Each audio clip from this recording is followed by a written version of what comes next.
Vamos a hablar en esta oportunidad sobre qué es el hametz. Mencionamos muchas veces hametz, hay que tener la definición clara, precisa, ¿qué es hametz? Existen 5 tipos de cereales: el trigo, la cebada, el centeno, la avena y el trigo sarraceno. Estos 5 tipos de cereales, cuando entran en contacto con el agua, entonces pueden fermentar. Después de un tiempo, pueden fermentar. Cuando fermentan, ahí es que se produce lo que se llama el hametz. O sea, hametz es la mezcla de 3 cosas. El elemento que es alguno de estos tipos de 5 cereales, con el elemento agua y con el factor tiempo. Los jajamim dijeron que para que sospechemos que hubo fermentación y se logró la producción del hametz, tienen que transcurrir 18 minutos. O sea que desde que entró en contacto con el agua alguno de estos 5 cereales, pasaron 18 minutos, se hizo hametz. ¿Cómo se hace para que no sea hametz? Entonces, desde que se le tiró agua a alguno de estos cereales, hay que lograr hacer la masa, formar la matzá, formar la galleta que uno quiere hacer, lograr ponerla en el horno, que se hornee, sacarla del horno, que esté totalmente horneada y que no hayan transcurrido los 18 minutos. Ahí conseguimos lo que no es hametz, ahí conseguimos una masa kasher de Pesaj. Dijimos que es la mezcla de algunos de estos 5 cereales con agua. ¿Qué pasa si en lugar de agua mezclamos este cereal con jugo de fruta? Entonces tenemos acá una discusión. Hay opiniones que dicen es lo mismo que el agua. Jugo de fruta es igual que el agua, cosa que si se mezcla jugo de fruta con alguno de estos 5 cereales y pasan los 18 minutos se va a hacer hametz. Y hay quien dice que no, hametz es únicamente con agua. Si uno le tira jugo de fruta a alguno de estos cereales, no se va a hacer hametz, aunque pasen los 18 minutos. Pero igualmente, aunque pensemos como esta opinión de que no se va a hacer hametz, pero podemos tener miedo, dicen los jajamim, que junto con el jugo de la fruta caiga incluso una gota ínfima de agua, y la mezcla entre un poco de agua y jugo de fruta sí provoca una fermentación incluso más rápida que la fermentación del agua sola. Entonces, tanto que se mezcle con agua o con jugo de fruta, tenemos también la sospecha de que se pueda lograr que esa masa fermente y se haga hametz. El hametz tiene una particularidad en la halajá. La ley de la Torá con respecto al hametz es muy severa. ¿Cómo se manifiesta esta rigurosidad que tiene la Torá con respecto al hametz? Porque en otras prohibiciones, otras cosas que no sean kasher durante el año, por ejemplo, si uno tiene un pedazo de carne no kasher, que se llega a mezclar en una olla de comida kasher y uno no la puede distinguir, después se terminó disolviendo, se derritió. Está la famosa halajá de Batel Beshishim, se anula. ¿Qué es Batel Beshishim? Algo que se anula frente a otra cantidad que es 60 veces mayor. Entonces decimos que ya está, no se va a sentir el gusto de esto prohibido y todo está permitido. El hametz, cuando es antes de Pesaj, tiene la misma ley que las cosas prohibidas durante el año, que son taref, que si uno se le cae algo de hametz en una comida de Pesaj. Y era una amiguita de pan en una comida de Pesaj que uno se desesperaría, que cómo le cayó una amiguita de pan en una olla de Pesaj que se está cocinando. Pero antes de Pesaj también se dice la halajá de Batel Beshishim. Se anula frente a 60 veces más de la cantidad permitida. Pero en Pesaj, ahí viene lo riguroso del Hametz. En Pesaj, la prohibición del Hametz es incluso, como dicen los sabios, bemasheu, con un poquito.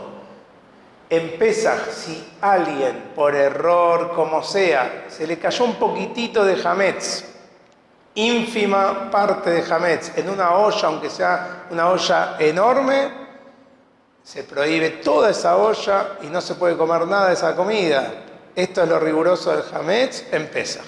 Otras diferencias que tiene el Hametz con otras prohibiciones de la Torá, ya mencionamos que en Pesaj mismo Hametz prohíbe a una mezcla, si se cayó un poco de Hametz, prohíbe aunque sea un poquitito, se va a prohibir toda la olla en Pesaj, no como algo taref que si se llega a caer en una olla y hay 60 veces más de lo permitido, se dice el din de bitul, se anula todo, está permitido. En Hametz, en Pesaj, no es así. Otra cosa más que tiene el Hametz, la Torá pidió que no podemos poseer Hametz en Pesaj. Otra cosa más que tiene el Hametz, que también después de Pesaj, si uno tenía Hametz en la casa, hay que quemarlo, hay que sacarlo, hay que exterminarlo.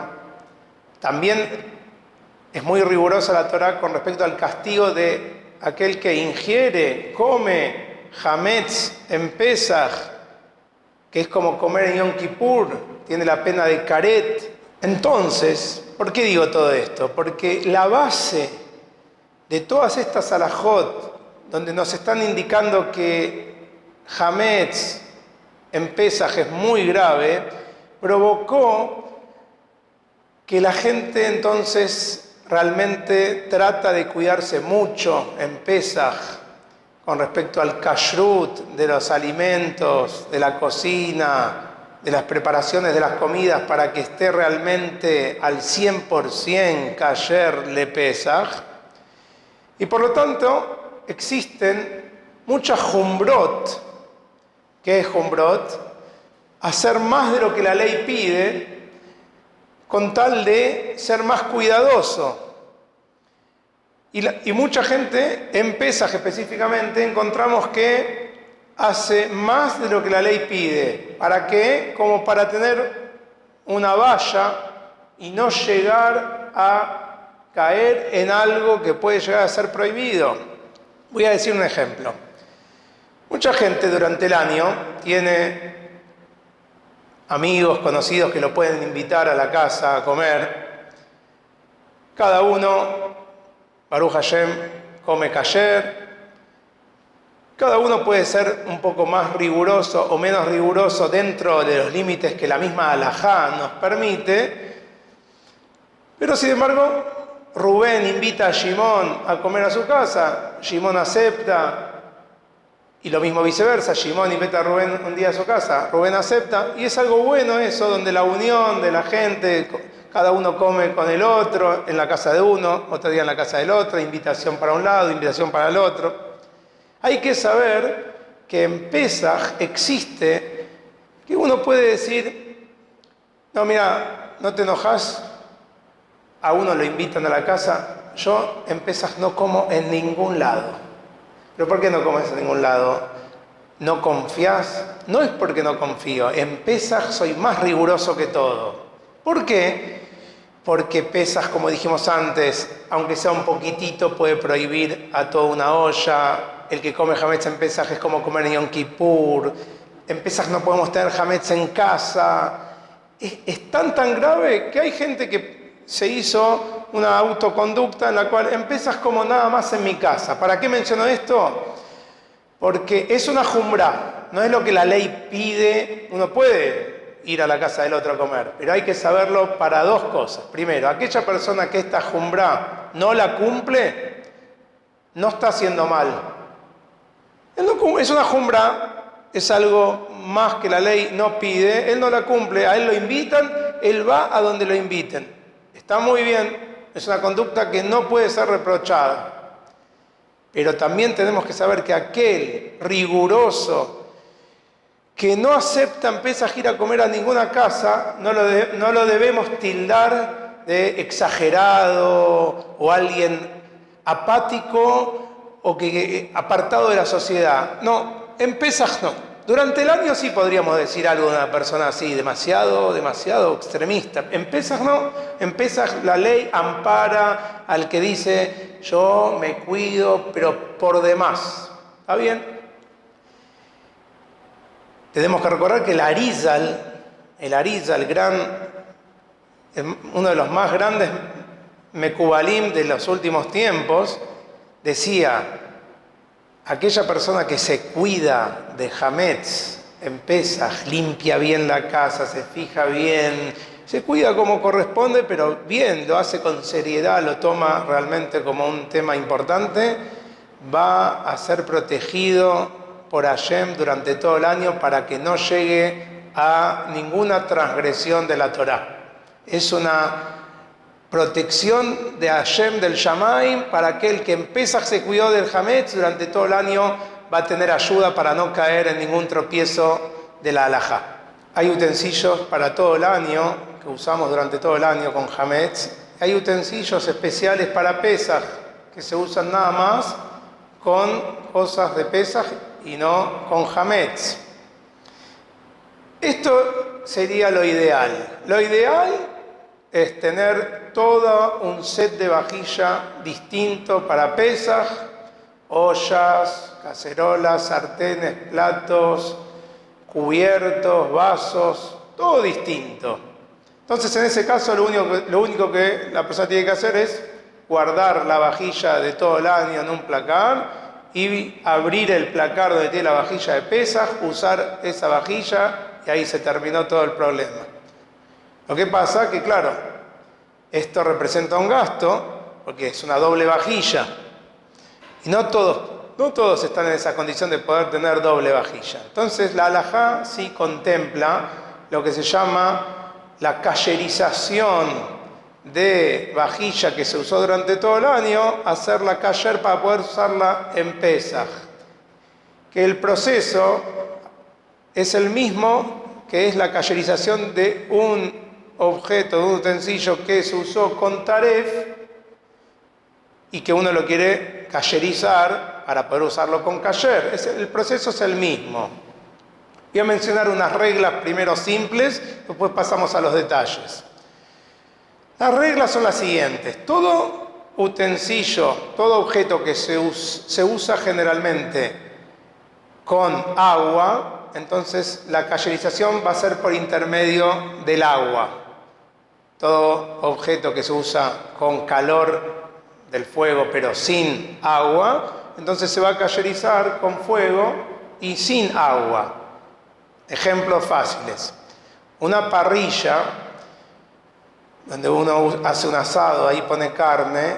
Entonces una parrilla, ¿cómo absorbe la parrilla las comidas que uno pone arriba? Por intermedio del calor del fuego, pero ahí no hay agua. Entonces para kasherizarla uno tiene que también quemarla, o sea, ponerla al rojo vivo. Entonces por intermedio del fuego, siempre durante el año absorbe alimentos.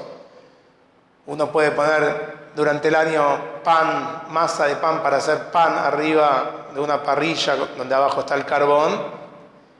Se hace el pan, pero también la parrilla absorbe las moléculas, los átomos de la parrilla. Ahora absorbieron también Hametz. Por intermedio del fuego, si después lo ponemos con un soplete, por ejemplo, al rojo vivo, logramos que expulse lo que absorbió y pase a ser apto para Pesaj. Esto es cuando no es con agua. Con agua es el ejemplo de una olla, una cacerola, que uno ahí calienta agua y pone a hervir fideos, arroz. Entonces, ¿cómo ¿Cómo absorbió la cacerola el hametz? Lo absorbió por intermedio del agua hirviendo. Al hervir el agua con los fideos, las paredes de la cacerola absorbieron el hametz. ¿Cómo se les va a sacar el hametz? Con el mismo sistema. Se va a sumergir esa cacerola dentro de agua hirviendo, que esté en el fuego, o sea, una cacerola dentro de otra cacerola más grande, y entonces esa cacerola hametz va a expulsar el hametz que tenía adentro del metal de la cacerola. Esto es lo que los jajamim dicen en el Talmud, que voló kaj poltó. De la misma manera como absorbe, de la misma manera así lo logra expulsar. Esta es la regla. Vamos a pasar a los detalles. Ejemplo práctico, la cacerola. Una cacerola que se usó durante el año para hervir cosas con hametz, fideos, por ejemplo, y uno no tiene otra cacerola en Pesaj y tiene que usar esa para Pesaj. ¿Cómo hace? Entonces, el proceso que es con agua se llama agalá. Agalá es el proceso de cayerización que mencionamos antes, que es con agua caliente. Previo a la agalá, la cacerola tiene que estar limpia. Entonces hay que limpiarla bien, que no quede nada pegado, que no se vea que puede haber de pronto, digo como ejemplo, un fideo seco que quedó pegado. No va a servir hacer la agalá si uno tiene el hametz que está ahí a la vista. Hay que limpiarla bien, pasarle productos, que quede impecable, bien limpia la cacerola. Eso es lo primero. Lo segundo, hay que esperar 24 horas sin usarla la cacerola. No hay que usarla durante 24 horas. Entonces, y después sí vamos a poder hacer la agalá. Entonces, primero limpiamos la olla, queda limpia, perfecto. La dejamos descansar, por decir de una manera, 24 horas sin uso, perfecto. Ya está lista esa cacerola para que se le haga la agalá. Continúa, así se entiende el ejemplo. En otra olla, bien grande, que también tiene que ser una olla que no se haya usado 24 horas antes. En esa olla bien grande ponemos agua, la ponemos a hervir. Una vez que hierve ese agua de la cacerola grande y saca burbujas, tomamos la cacerola que queremos hacerle agalá, cayerizar, y la sumergimos adentro del agua hirviendo. ¿Cuánto tiempo? Que esté sumergida por completo, no hace falta que esté mucho tiempo. Una vez que está sumergida por completo, se la puede retirar y el siguiente paso es, que es una costumbre, después se la moja con agua fría. Pero la cayerización es el momento que uno la sumerge en esta cacerola grande, cuando está burbujeando, la pone ahí adentro, la saca y después la enjuaga con agua fría. Un consejo práctico muy importante, esto que se llama agalá, es distinto la forma de hacerlo a lo que nosotros conocemos como tevilat kelim, que ¿qué es tevilat kelim? Cuando uno compra un utensilio, uno va a usarlo con comida de un goy, que lo fabricó un goy, entonces uno tiene que hacerle tevilá, sumergirlo en las aguas de la mikve a ese utensilio, que puede ser, como estamos diciendo, una cacerola. Entonces, para poder hacer bien la comparación de lo que quiero llegar, vamos a usar también el ejemplo de la cacerola. Una persona compró una cacerola que la fabricó un goy, esa cacerola, le tiene que hacer para poder usarla tevilat kelim. La lleva a la tevilá y esa cacerola tiene que sumergirla. En la tevilá tiene que sumergirla por completo, que esté toda metida, sumergida bajo el agua de una sola vez. Una vez que está toda metida bajo el agua, hundida, tapada con el agua, la puede sacar, ya se le hizo tevilat kelim. Eso es en tevilá. En agalá, lo que hablábamos antes, para cayerizar una olla que se usó durante el año con hametz y uno la quiere usar en Pesaj, o también que se usó por error con taref, y uno quiere usarlo con kasher, dijimos que hay que sumergirla en agua caliente, hirviendo, que esté burbujeando. No es necesario que esté sumergida toda de una sola vez. O sea, quizás no entra toda de una sola vez, como uno hace. No es como Tevilat Kelim. Acá uno puede poner una parte, entonces ya sabe que esta mitad ya estuvo una vez sumergida en el agua caliente. La saca, lo gira, mete la otra parte. Lo que hay que asegurarse es que toda la cacerola, aunque sean tiempos distintos, estuvo algún momento dado sumergida en el agua caliente. Con eso se cumplió la Agalá. No, la tevilá no funciona de esa manera. La tevilá, para que funcione, si quedó un pedacito de la cacerola afuera cuando le hizo Tevilat Kelim, no sirve que después giró y eso se mojó en el agua de tevilá por completo, toda sumergida. La Agalá no, la Agalá se permite de apartes. Para tener en cuenta la Agalá esta cayerización hay que hacerla antes de la 5ª hora de la víspera de Pesaj. Para no entrar en problemas, tiene que ser, si uno lo va a hacer a último momento, en la víspera de Pesaj, temprano a la mañana. Ya a la 5ª hora, no entramos en detalles acá en este tipo de cursos, pero que pregunte a una autoridad rabínica qué ocurre si llegó la 5ª hora en la víspera de Pesaj y no le pudo hacer la Agalá antes y le necesita hacer la Agalá, que pregunte a una autoridad rabínica qué hacer. A priori, déjate girar, o sea, a priori que la Agalá la haga antes de este tiempo. Otro punto importante, hay una discusión, por ejemplo, una olla que usó durante todo el año, la quiere cayerizar para Pesaj. Ahora, era una olla que usaba con carne. La va a cayerizar. Ahora, al cayerizarla, quedó como parve esa cacerola. Ahora, ¿la puede cambiar y usarla para leche? ¿O tiene que continuar siendo de carne? Entonces hay discusión. Hay quien dice que hay que seguir manteniendo lo mismo. Era de carne, se cayerizó, tiene que seguir siendo de carne. Era de leche, se cayerizó, tiene que seguir siendo de leche. Pero hay quienes opinan que, si bien así es la halajá durante todo el año, en Pesaj, si uno viene a cayerizar algo para usar en Pesaj se permite cayerizar algo de carne, que además es hametz, y lo va a usar en Pesaj y lo puede usar en Pesaj con leche. Hay algunos elementos que no se les puede hacer agalá, por ejemplo la porcelana, aunque todas estas alajot tienen muchos detalles que no es el momento, no voy a poder entrar en todos estos detalles. En líneas generales la porcelana no tiene corrección con agalá, no se puede cayerizar, salvo hay algunas excepciones, distintos casos que cada uno, llegado el caso, que pregunte a una autoridad rabínica.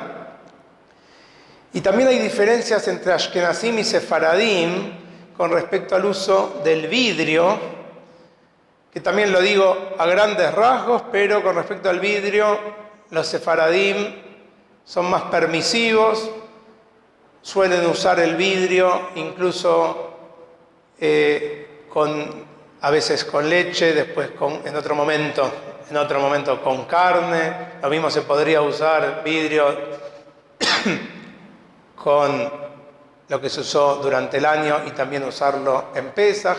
Los Ashkenazim en esto son más rigurosos con respecto a esta halajá del vidrio y no permiten este intercambio. El vidrio sería como el metal, donde no, se usó para leche, es de leche, se usó para durante el año, es durante el año. Pero en esto hay distintas costumbres, por eso, como no voy a entrar en detalles, preguntar a una autoridad rabínica.